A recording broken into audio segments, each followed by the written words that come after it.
Someone was asking me about composting, and so I just wanted to, I guess, show you how we do our composting. It's a pretty simple process. I just keep a little bucket here in my kitchen, and then you put just little scraps. So we have some watermelon rinds and banana peels, coffee grains, peppers, orange peels, some grapes that my kids didn't eat that they threw on the floor. Those kinds of things. And then what I do is each afternoon when I go out into the garden, I just bring the compost pile with me. Now I have two compost piles. So one is the pile that I'm currently composting, and then the other is a pile that I was composting last season. And so I'm not adding things to it anymore. Basically, I'm just allowing it to sit and compost so then we can use it to add to the soil. So I guess one of the main benefits of composting is that you don't have to add chemical fertilizers to your garden because you have all that organic matter, all those nutrients that you're adding to your soil.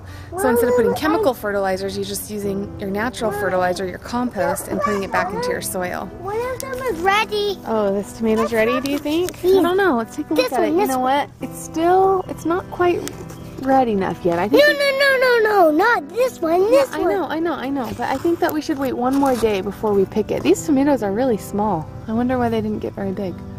But wait, this tomato? Yeah, put down. Yeah, we'll wait till tomorrow to pick that one, okay? Why? Because they taste very good today. another thing that's kind of interesting over here, this is our cucumber plant. And these are actually lemon cucumbers that I'm growing. So they're just going to be, well, about the size of a lemon, and they're going to taste a little bit different than a normal cucumber.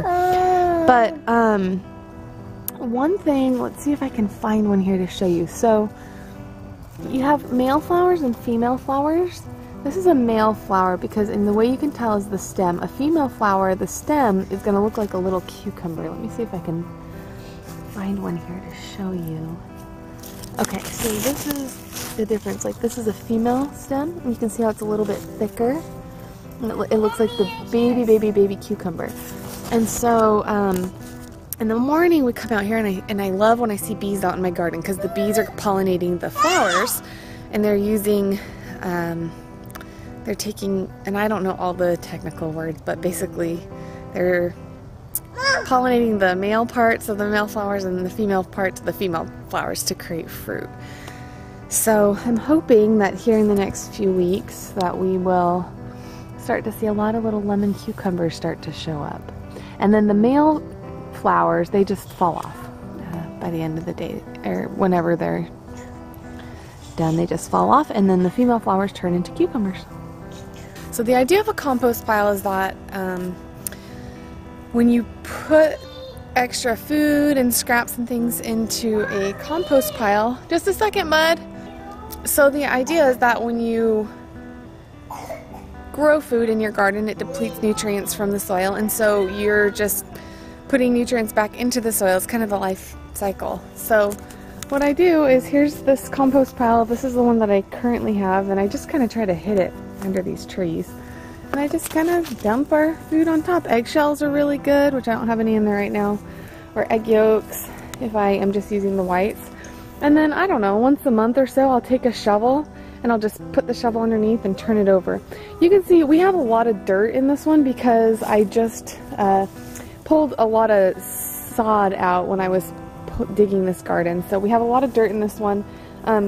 Weeds are okay to put in as long as there's no diseases on them. Like when I pull leaves off of my plants, if they have any kind of sign of a disease, I don't put them in the compost pile. I put them in my garbage can because you don't want that disease to get back into your compost soil that you're adding to your garden later. So that's pretty much it. It's really simple. I mean, we put all kinds of kitchen scraps. It makes me feel not so bad about the food that my kids waste sometimes.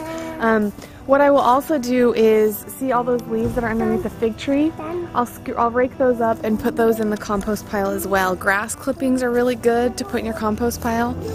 And if you have access to manure, chicken manure, cow manure.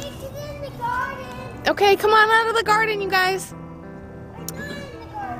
Come here, Phoenix. Then that adds nitrogen to your compost and is one of the main components of it. So I get mine from our local nursery, and I'm trying to find somebody that I can just get it from without having to pay for it. So that would be ideal. So this is our old compost pile. As you can see, it's pretty small. This was the very first one I ever did. It doesn't smell or anything. People ask me about that. I don't really have any issue with rodents or bugs or anything. I thought I would, but I really don't. I threw a few these are sweet potato slips that I planted in here just to see how they would do. Potatoes, from what I've read, you can't really grow them in the winter, but I had grown these sweet potato slips because I didn't really pay attention. I just thought, oh, I can grow year round. Well, then I learned that you can't grow potatoes when the ground freezes. They don't do well. So I just put these in here to see how they do. They probably won't produce anything, but it's my little experiment. I just planted this a couple days ago. So, and then what I do is I will use this to add to the soil before I do my next round of planting. I will just put that and work it into the soil. So that is how I do my compost pile. Let me show you a quick update. I showed you a video of the garden, I think it was 3 days ago, and things are really starting to pick up, or to perk up. You know, when I first transplanted, some of the plants looked a little wilted, but we had a couple good rainstorms, and I've been watering really well, so things are really starting to perk up. I probably am going to go back through and, like, some of these transplants, for example, there was a transplant right in here somewhere. Oh, it's right here, and I don't know if the cat or if my daughter might have stepped on it, I'm not sure, but there's no leaves on it, so I'm going to pull that out. Mommy? Hold on a second, bud. And this is bad. Replant. Mommy, this is so bad. What? A mushroom is growing in our garden. Oh, no. Oh, my gosh. Can't get it out. Yeah, I'll get it out in a second. Or the poisonous. Like, there's a couple, like, ones that just look a little bit weak. For example, this is a transplant that I put in, and it just, cat, get out of here. It just looks weak, so I'm probably going to pull that one out and plant one of the stronger ones. See, I kept a couple Brussels sprouts in the container, and so peppers are doing good. Let's see, I might pick a couple for dinner. Yeah, that one looks pretty good. I'm going to pick that one for dinner tonight. I have to be really, really careful when I'm picking peppers. I actually usually try to cut them because I've accidentally pulled whole branches off before, and then I just feel so bad. You can see, I mean, and when you eat these peppers right off of the vine like this, they're just so sweet and crunchy. They taste so good. Let's see, this one's probably good. It has a little bit of dirt on it, so I'm going to have to rinse it. The other ones are still kind of orange, so I'm going to let them ripen a little bit. Oh, this one's red. I'm going to let them ripen a little bit just because they taste the sweetest when they're super red. Let's look at our banana peppers over here. Oh, we have a couple. Well, that one, I can probably wait. Let's see. Let's look at this one here. Man, this cat keeps getting in the way. Yeah, this one's probably good too. So, let's see. You got the pepper. Right, I got it. So I'm just gonna rinse these and we'll eat them with our dinner tonight. I don't really have anything else to harvest. I mean, technically I could pull off some of these leaves and make a little baby green salad, but I'm gonna let them get a little bit bigger before I harvest those. My Swiss chard's looking a little, my daughter stepped on this plant, so I don't know how well it's gonna do.